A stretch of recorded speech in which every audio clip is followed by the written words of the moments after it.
Hey y'all, welcome to the Coyote Trapping School podcast. I am your host, Chris Pope.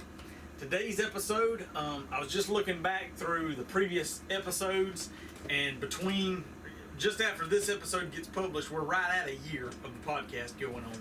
I think this is going to be episode 55, so it's a little more than an episode a week, because when I started out, I had, 3 or 4 episodes that I published all at one time to give people, that's kind of a best practice, so to speak, for starting a podcast, to give people a chance to listen to several things right off the bat, to kind of get to know you and get more listens for your channel, I guess you could say. So anyway, I appreciate all y'all watching and following along. Got 89 ratings and reviews, 5 stars. It's been a real a big success from my standpoint, from the number of listeners and downloads, both that are just listening through like iTunes and the podcast players, but then also, publishing on YouTube. There's getting good views on there, so I appreciate y'all following along with that. I intend to keep it up. It's been a lot of fun, and it's given me the chance, selfishly, to meet and talk to a lot more people. I guess it's kind of given me more of an excuse to approach certain people that really I would have. Not that anybody in the trapping industry is unapproachable, but it's given me a little bit more of an excuse to try to approach people with questions and talk more to them versus just a couple questions here or there. So thank y'all for listening. I plan to keep it up, and I'm really excited about where we're going forward. Do have a couple items. Still out here in the fur shed, making the fur shed / leather / vinyl. We're doing a little bit of everything. So here's one of the beaver tail bifold wallets that I just made. It turned out really sharp, and I'm really digging my new sewing machine and all. Really getting the hang of things. So I appreciate y'all support, y'all that have bought from me, ordered from me. Be sure to hit me up if you want something, or if you want something made out of your item. This is one of the recent projects that I finished up. It's a guitar strap that I made. It's out of deer leather on the top, and then I tipped it off with a little bit of a beaver tail on the end just for good measure. It turned out, I am really ecstatic with how it turned out. So it's super cool, and the guy that I made it for is I know he's gonna be super pumped about it. So it hit me up if you got any ideas about making something out of something of yours, or just making something in general. Man, I'm wide open, and I'll get as creative as we can get in making that stuff happen. That's one of the things that I'm really super excited about. So I know I've rambled on about that in past podcasts, and I will do again. I'll keep it brief. Just be sure to hit me up if you're looking for something beaver tail related or any kind of leather related. Holler at me. So in today's episode, I thought I'd touch a little bit. I've gotten some questions about covering some scouting and kind of some preseason work, and so I thought I'd kind of hit on that a little bit. And I will say right off the bat that if you haven't noticed, if you hadn't picked up on it yet, I'm very much a shoot from the hip kind of guy. I'm not one that pre-plans and puts a lot of time and focus ahead of time on things. I'm more of a, when it comes around, we'll knock it out then. So really, I've never done a lot of scouting per se. That's just kind of how I've operated. I'll pick up trapping property, and I might ride through it once before I go set traps on it. I might look at an aerial photo or something like that before I go set traps on it, but pretty much the season rolls around, day one, I'm gonna ride out there, give it a once over if I've not rode over it before, and start setting traps. So I will kind of hedge everything with that I wouldn't say that I'm an expert on scouting, on preseason scouting, anything like that. But I will tell you, I'll go through some things that I maybe would like to get better at, some things that I'm looking at. And one thing that when I talked with Jeff Haggerty, we kind of hit on, and it's been kind of more of a forefront in my mind lately, is overall track selection. Now, I realize that you don't always have the pick of the litter, so to speak, when you're getting trapping land. You know, the prime ideal trapping spot that you think anyway, you may not be able to get permission on that. And so to some extent, you're limited to, or to very much extent, you're limited to what you can get permission on, right? I mean, that goes without saying. But when you're trying to get permission to trap on places, I think there are some things that you can look for that may give a property more priority, or maybe should give a property more priority than others. And really, I'm thinking there, you know, looking at major landscape features, things that you can look at on an aerial photo on Google Earth, and you can see. So I'm thinking gas lines, power line, big transmission lines, rivers, lakes, interstates. These are things that kind of I think of that would be good dispersal routes. So, you know, that kind of plays into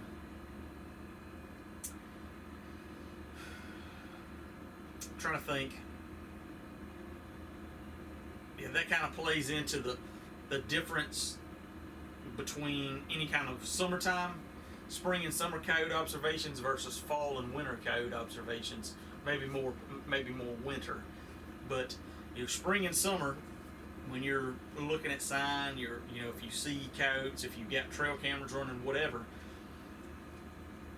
just because that's a pup rearing time, so the male and the female pair, you know, if they got pups, then they're tending to the pups. They're likely not covering as much ground, patrolling as much of the home range as normal, and yeah, especially the female. Somebody's staying close by with the pups, and then even as the pups get older, you know, I don't know how far they'll venture out.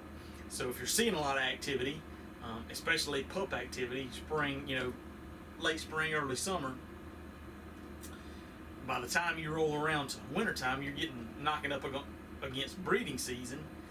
Those pups are going to disperse, and you know, you're looking back at, you know, just the pair or somebody else that's coming in to try to butt in on the pair. So, you know, that's what I'm thinking. Those dispersal routes. What's the easiest way for those pups, those young of the year, to cover ground and strike out and find their own territory, their new territory to you know, set up shop on. And those major terrain features, gas line, a power line, especially kind of those two things, maybe a railroad,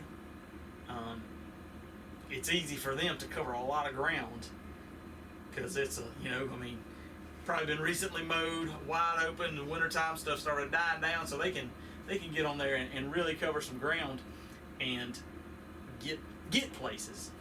And so that's in my mind, that's something to definitely look for, and maybe prioritize, especially if you can get, you know, we talk about intersections a lot and woods roads and things like that. If you can get two of those things intersecting, you know, that could be a big plus. One thing I've been thinking about some is not far from me. So the way where I live, there's two large lakes nearby that kind of connect, obviously by a river, and there's an interstate to the north, and some of the, I talked before about a tri-state coyote study that was done in South Carolina, Georgia, Alabama, with the cooperation of the University of Georgia. And one of the things they saw was that there was some coyotes that dispersed from the Augusta area, the South Carolina border area, that went south until they hit I-16, a major interstate. And they had GPS data showing that coyote going back and forth up that interstate, but he wouldn't cross that interstate. So just thinking about so what I was getting at is there's not far from me, you got the two lakes that are boundaries, and then we've also got those lakes generate power, so there's transmission lines coming from those dams. So if you go throw a gas line, a couple of those big transmission lines that run up to the lake, those could be really hot spots potentially of more than normal coyote activity, more than just picking up two or three that may be tapping into their home range. I was listening to Trapping Radio podcast the other day, and Clint was talking about a particular area that had a river that made a bend in a city right adjacent to the river. And he talked about that being a natural bottleneck, a funnel for any fur bears that are running that river, dispersing or home range along that river.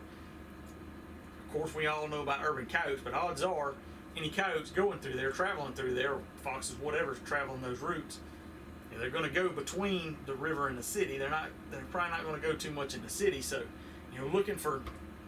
I've never thought about that much about trying to prioritize trapping land by the terrain features. I've more just looked at, that's a good looking farm from driving by on the road, so I'll see if I can get permission there, But I think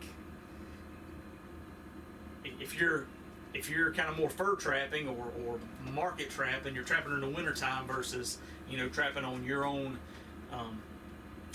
hunting club or your own deer lease or your own private property where you're trying to manage the predators on that property. If you're just out, like me, I'm fur trapping, I'm covering ground, I'm trying to catch as many critters as I can, prioritizing those areas that seem like more likely dispersal routes where you could come in contact, one set can come in contact with more fur than, just a run-of-the-mill set on a logging road intersection. So I think that, in my mind, is getting elevated. Just an overall track selection, trapping property selection and farm permission is kind of, in my mind, starting to get ranked on the features that are on that property and how those may play into how much fur is passing through that piece of property. So I hope that all made sense. I think, like I said, I think we've talked about that enough before. So then some of the other things, summertime, depending on where you're at, if you're in the east, odds are you don't have a lot of areas where you can find good tracks. Summertime with grass growing everywhere, you got to find a little mud hole, muddy spot, or if you're lucky enough to have a little sandy spot somewhere. I just rode through I've got a 500-acre property that I trapped it year before last. I didn't get around to trapping it last year, but I'm going to get out there and trap again this year. And I got to do a little bit more pre-planning, but I actually want to kind of use that, put that up, put a photo, a Google Earth image of that on here on the screen, and kind of look at the, where I've targeted in the past from a location standpoint, intersections and things, and where I've caught game, and then look at where I see sign and kind of alternate locations, and kind of going off of, like we talked about with in the Eastern Wolfer book, about not being so dead set on setting two traps at a location just because that's what you do, but unless there's enough sign there that warrants two traps, maybe just putting one set in and then going down the road a little bit to where there's there's a bunch of tracks in the one of the lanes of the road, or a couple piles of scat or something like that, and targeting those places just as much as the intersections with 1-2 traps, something like that. But traditionally, when you're scouting, when you're looking for sign, that's the sign, of scat and tracks. And some areas of the country that's easier to find than others. Again, scat this time of year can be tough to find because if it's an overgrown woods road or field road or something like that, it's going to be hard to see it versus if you got rock outcroppings or a lot of clay. A lot of times around here, the roads are so compacted. It's just a layer of clay, and so it's pretty easy to spot the scat laying in the road. One thing that I noticed, especially if it's fresh, you can use butterflies to spot it riding down. So this property, I rode through it this week, and it's got a road through probably a 5-year-old planted pine plantation. So I mean, it's getting the pines are up overhead high and it's pretty thick, and the road's kind of a little bit grown in, but it's there's a little bit of sand, a few sandy spots in the road, and a lot of hard clay, and it's just enough sand that you can see. There's the spots you can see. It's just loaded with tracks, a couple of dog tracks, but a lot of coyote tracks, and then there's also, there's just scat pile after scat pile, but it's not overgrown up the road so much, and so I could pick out. There was some really fresh looking scat there, and you could pick it out because you'd see a couple butterflies fluttering around. You look down and there'd be a couple that were on the scat pile. So that's just a little extra tidbit to keep in mind there. But if you are having trouble finding sign, and if you are in the east and you got overgrown roads and things like that, it can be a challenge to find sign. And so that's why a lot of times, myself included, we default to setting those intersections or setting the location setting versus setting on sign. And not that there's anything wrong with that. It's just what we have to do sometimes. And like I said, I've caught plenty of fur like that because that game's going to travel those roads. But if you've got the time and you've got the area, we can use game cameras. I put up 2 this week when I was out on that property. One, I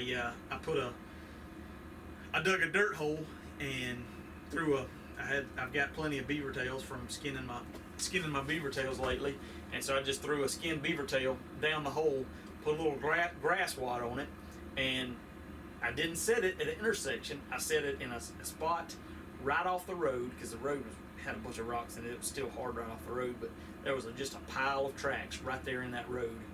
And so instead of, there was what I would say a major intersection, probably 60 yards to one side. And the last time I trapped there, I had traps there. It's almost too big of an intersection, and it's kind of hard to narrow down. I had traps there the whole time, never caught anything. But 50 yards down, it narrows down. It's a border between the 2 different pine plantations, one older and the younger one, and then there's a small food plot opening there. And that road is just always eat up with coyote tracks.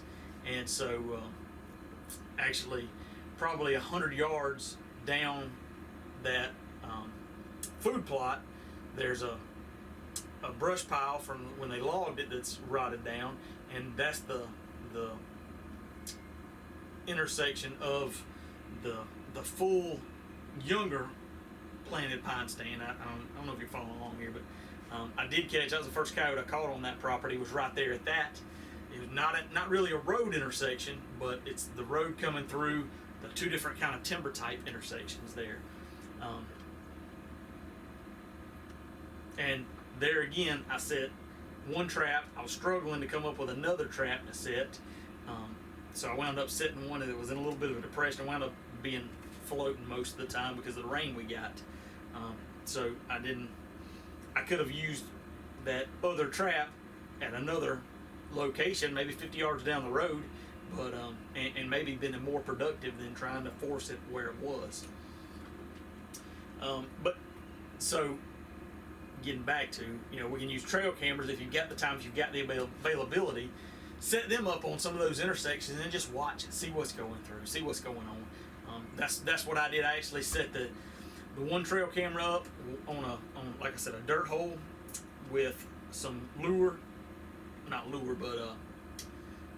bait down the hole, kind of covered the hole up with a little grass clump, and I've got the camera sitting off watching, so I want to watch, how those coyotes come through, how they approach. I'll be able to see how they work that hole.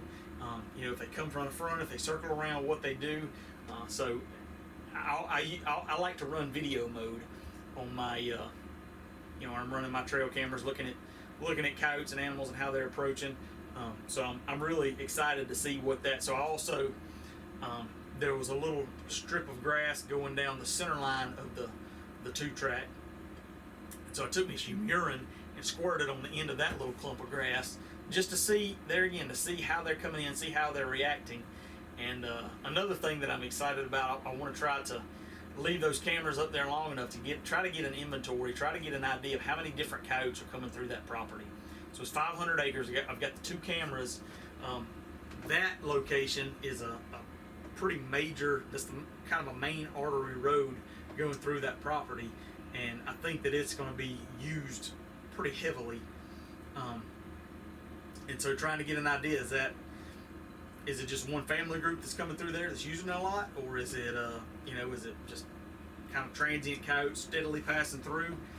I'm pretty excited to see what I can figure out there.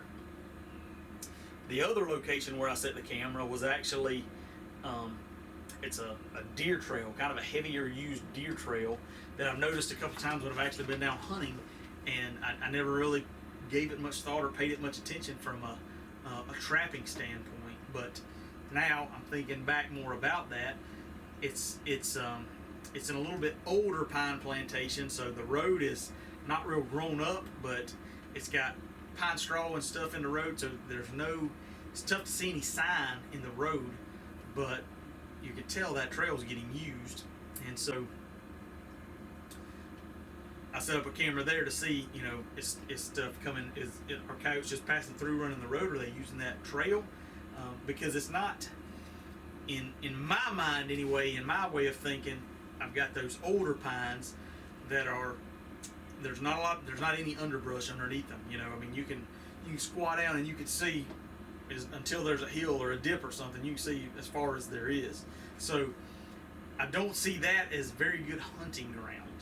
So I don't see a whole lot of reason for coyotes to spend a lot of time in there versus the other portion of the property that's got the younger planted pines. It's real thick in between. I mean, that to me just looks like it should be prime hunting ground. So that could mean that the coyotes may be less likely to stay on the road as they're going through there, because they may be running down the road and all of a sudden catch a rabbit trail or something and veer off. So I don't know. I'm interested to see how that all plays out. And I wish I had about 24 trail cameras that I could set them out in various locations and kind of try to study and see what's going on. But I really think that's a good method to, especially if you've got the chance, you've got the ability, you've got the opportunity to put in mock sets. That ain't a good sign. I think that's a good opportunity. Now, a lot of people will ask about a concern around lure and overusage of lure, or getting coyotes or something used to the lure that you're using. I definitely think that's a concern, and that's one area where using a natural bait, using some chicken livers, or if you got some deer scraps or something like that you've been hanging on to, something like that's going to be, or picking up some semi-fresh roadkill. That's something that is going to be a natural smell. So a coyote passing through, he smells that, he's going to come check it out, but it's not like he's going to be cautious about reapproaching that smell, because there was no trap there to spook him or scare him or catch him. So he's got no need, no reason to fear that smell. And it's not like it's a curiosity smell, so once he comes and smells one time, he's done. He don't have to worry about it. He can go on to the next thing. So I think that's I've kind of messed around with kind of just mock sets in the past, but I think going the natural route, especially on mock sets on an area that you're going to trap in the coming season, is a good option to keep from kind of educating or uncuriosifying the animals that are from your scents. So,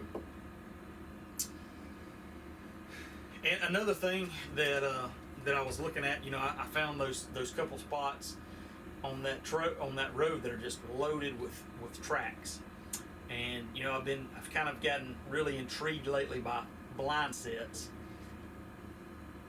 And that was one thing, as I was looking, and I might throw some pictures up here, but I had several sections of road that was just looked like at least 4 or 5 different coyote tracks coming through.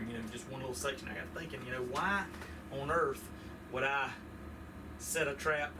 Obviously, if you don't have to worry about trucks or tractors running over your traps if you're setting them in the road, that's a huge concern.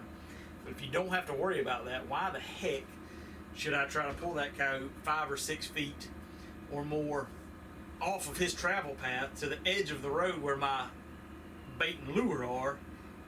He's comfortable. All those coyotes are comfortable running back into, right in that 10 or 12 inch section of dirt.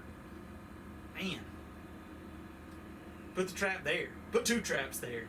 But that, I don't know, that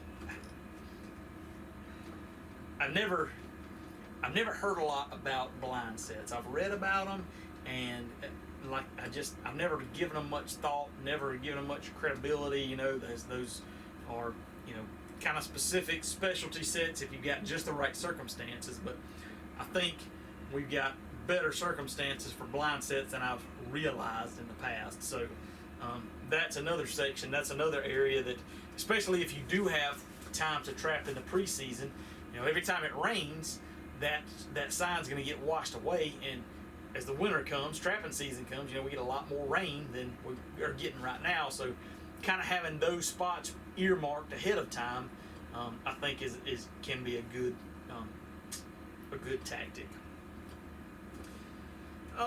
So that kind of hit the few little points that I was going to make on scouting. And the other thing, just talking about preseason prep, that I thought about mentioning is I made a post the other day about spray painting traps. So that's one of the things. If you follow me for the last couple of years, I've been really big on speed dip, and I like speed dip for the convenience and the ease of it. But I'm afraid that the gas, the smell of the speed dip is not dissipating as much as I need it to, and I don't know whether that's impacting my catch or not. All I know is I've not been happy with the catches that I've made in the past couple of years, so I'm trying something different than speed dip. And I know I'll see a lot of folks that are have questions or mention spray painting, and I don't like spray painting because it's more, in my opinion, it's more time consuming if you've got a large quantity of traps to hang them up and spray each one, and you're not going to get the quality, the coating everywhere as if you dipped.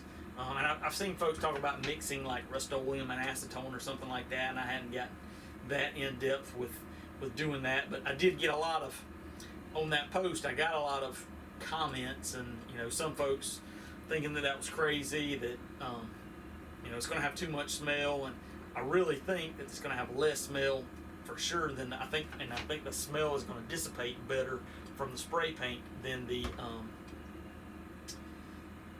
speed dip.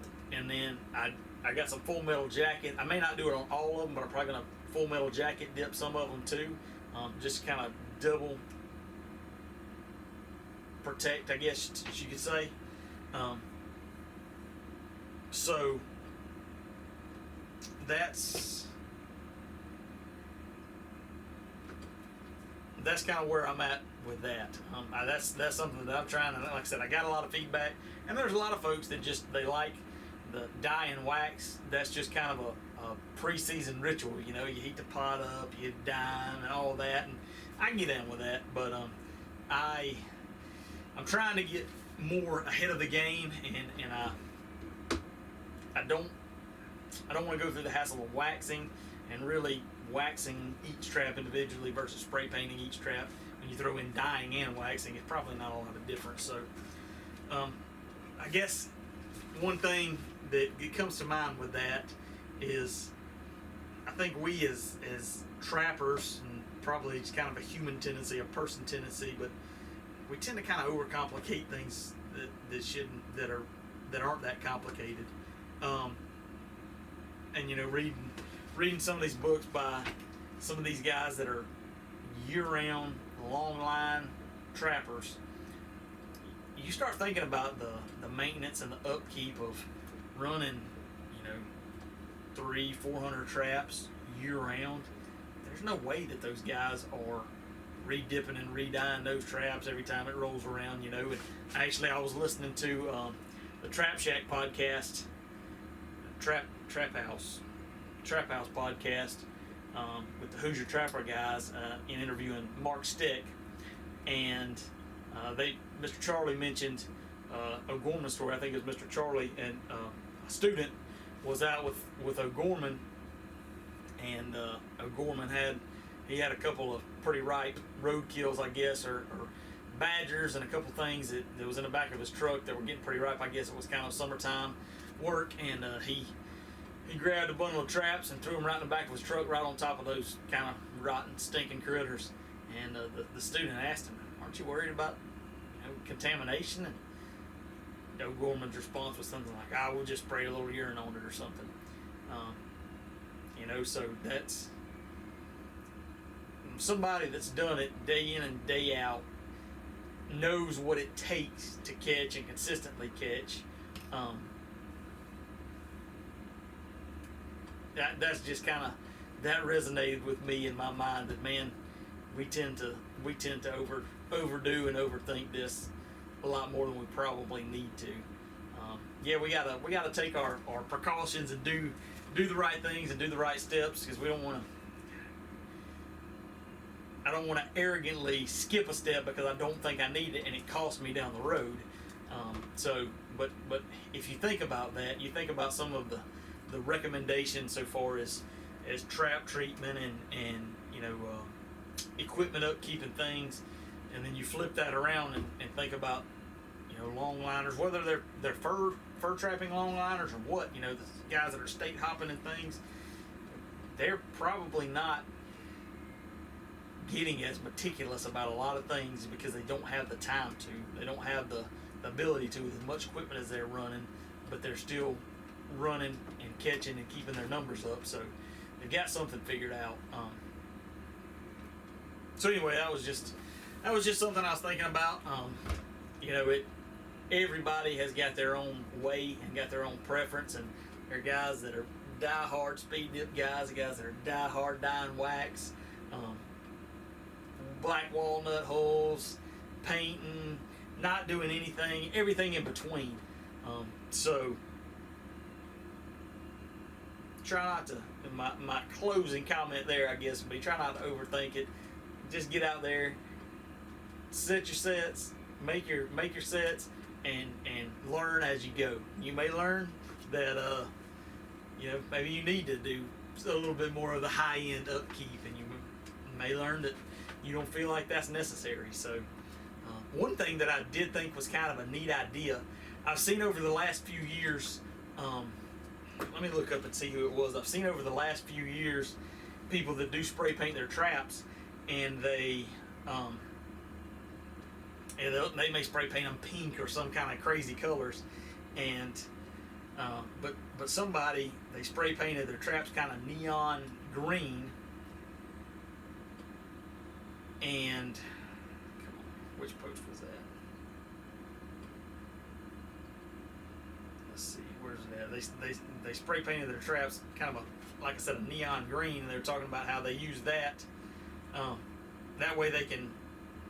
I had 109 comments on that. I had a lot of comments on the post about spray painting.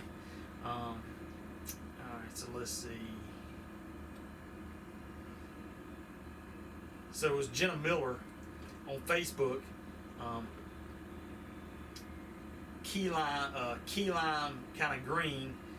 That's what she spray painted their traps, and it was so you can ride by and look from a distance and see whether the trap's fired or not. And I thought that was kind of a neat idea, because if the trap is fired but just sitting in the bed, you'd be able to see it versus if it's, if you got it dyed black and it's just sitting in the bed.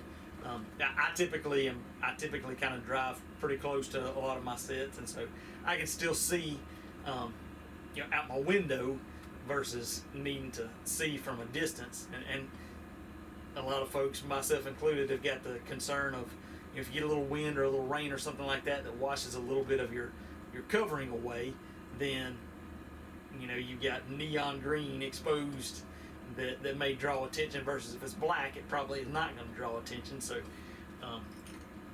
definitely something to consider too. But like I said, everybody's got their own preferences. The biggest thing is try something, see if it works. If it does, run with it. If it doesn't, try something different. And even if it does work, try something different for a little bit too, just to not stagnate. Because I feel like that's one of the things, that has been one of my issues in the years past, is just doing things I've always done and getting stuck in a rut and not focusing on getting better as a trapper. And that's reflected in my catches. And so now I'm trying to put more focus, learn more, to try to be a better trapper, and I'm hoping that I can help y'all improve your trap and your trap line. And if you're just getting started, I hope you think you come to the right place. I've had a lot of feedback through the years talking about the podcast being around a year. I started my YouTube channel and website and all in December of 2013. So we've been rocking along for coming up quickly on 6 years of producing trapping content online. And one of the things that's kept me going is getting the comments through the years of how I've helped people get started, or people caught their first beaver or their first coyote or something like that from one of my videos. And that's been really rewarding and really encouraging. So I appreciate y'all watching. I hope that it's helpful, everything that I'm putting out. I'm trying. Sometimes I know we're probably beating a dead horse, but I'm trying to bring stuff that's going to help you and me both be better, and maybe think outside the box a little bit more and catch more critters. So until next time, we'll catch you later.